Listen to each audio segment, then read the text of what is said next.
মধ্যপ্রাচ্যে আবারও উত্তেজনা চরমে। গাজা উপত্যকার বিভিন্ন এলাকায় নতুন করে বিমান ও স্থল হামলার খবর পাওয়া গেছে। হতাহত বেড়েই চলেছে, আর ধ্বংসস্তূপের নিচে আটকে পড়াদের উদ্ধারে চলছে মরিয়া চেষ্টা। একই সঙ্গে খাদ্য, পানি ও চিকিৎসা সংকট আরো গভীর হচ্ছে। সর্বশেষ তথ্য অনুযায়ী গাজার উত্তরাঞ্চল, মধ্যাঞ্চল এবং দক্ষিণের খান ইউনিস ও রাফাহ সংলগ্ন এলাকায় হামলার তীব্রতা বেড়েছে। বিভিন্ন আবাসিক ভবন ক্ষতিগ্রস্ত হয়েছে এবং বহু মানুষ নিরাপদ আশ্রয়ের খোঁজে নিজেদের বাড়ি ঘর ছেড়ে যেতে বাধ্য হয়েছেন। স্থানীয় স্বাস্থ্য কর্মকর্তাদের তথ্য অনুযায়ী হামলায় নিহত ও আহতদের মধ্যে উল্লেখযোগ্য সংখ্যক নারী ও শিশু রয়েছেন। তবে চলমান সংঘাত ও যোগাযোগ ব্যবস্থা ব্যাহত থাকায় হতাহত ও ক্ষয়ক্ষতির সঠিক সংখ্যা দ্রুত নিশ্চিত করা কঠিন হয়ে পড়েছে।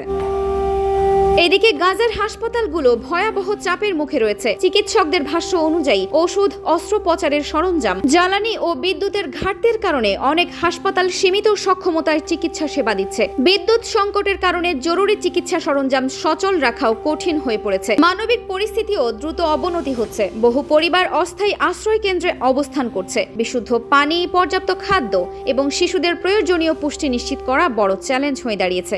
আন্তর্জাতিক মানবিক সংস্থাগুলো অবাধ ত্রাণ প্রবেশের সুযোগ বাড়ানোর আহ্বান জানিয়েছে, যাতে ক্ষতিগ্রস্ত মানুষের কাছে দ্রুত সহায়তা পৌঁছানো যায়। অন্যদিকে ইসরায়েল জানিয়েছে তাদের সামরিক অভিযান নিরাপত্তা সংক্রান্ত লক্ষ্যকে কেন্দ্র করেই পরিচালিত হচ্ছে। তবে বেসামরিক মানুষের প্রাণহানির ঘটনায় আন্তর্জাতিক মহলে উদ্বেগ আরও বেড়েছে। বিভিন্ন দেশ ও আন্তর্জাতিক সংস্থার সব পক্ষকে আন্তর্জাতিক মানবিক আইন মেনে চলার আহ্বান জানিয়েছে। জাতিসংঘ, আন্তর্জাতিক রেড ক্রস সহ বিভিন্ন সংস্থা অবিলম্বে সহিংসতা কমানো, বেসামরিক নাগরিকদের নিরাপত্তা নিশ্চিত করা এবং চিকিৎসা ও ত্রাণ কার্যক্রম নির্বিঘ্ন রাখার উপর গুরুত্ব আরোপ করেছে। এদিকে যুদ্ধবিরতি এবং জিম্মি বিনিময় নিয়ে মধ্যস্থতাকারী দেশগুলোর কূটনৈতিক প্রচেষ্টা অব্যাহত রয়েছে।